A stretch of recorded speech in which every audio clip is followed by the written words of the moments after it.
கணக்கு தெரியாமல் செலவான அந்த பணம் கணக்கு தெரியாமலே திரும்பவும் நம்ம கைக்கு வரணும் அப்படின்னா இந்த எளிமையான ஒரு பரிகாரத்தை செஞ்சிங்கன்னா கண்டிப்பாக அந்த பணம் உங்களிடம் வந்து சேரும். நஷ்டமான பணத்தை எல்லாம் ஈடுகட்டணும் அப்படின்னா என்ன பண்ணலாம்? பணத்தை ஈர்க்கக்கூடிய தன்மை எதுக்கு இருக்குது அப்படின்னு பார்த்தா இந்த வெந்தயத்திற்கு இருக்குது. இந்த வெந்தயத்தை வச்சு அப்போ என்ன பண்ணலாம் அப்படின்னா, ஒரு மஞ்சள் கலர் துணி எடுத்துக்கோங்க.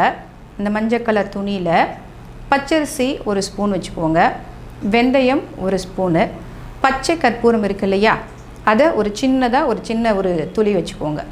இதை எல்லாத்தையும் ஒரு மூட்டையாக கட்டி நீங்கள் எங்கெல்லாம் பணம் வைக்கிறீங்களையோ, பீரோவில் வைக்கிறேன்னா ஒரு முடிச்சா பீரோவில் வைக்கலாம். இப்படி வச்சுட்டு இருந்தீங்கன்னா உங்ககிட்ட இருந்து ஏதோ ஒரு வகையில் செலவான பணம் மீண்டும் உங்ககிட்ட தாராளமாக பசை போல் வந்து சேரும். 2வது முறையில் எனக்கு வெற்றி கிடைக்கணும் அப்படின்னு நினைக்கிறீங்கன்னு வச்சுக்கோங்களேன், இந்த முடிச்சை வச்சு பாருங்களேன், கண்டிப்பாக வெற்றி உங்களது தான்.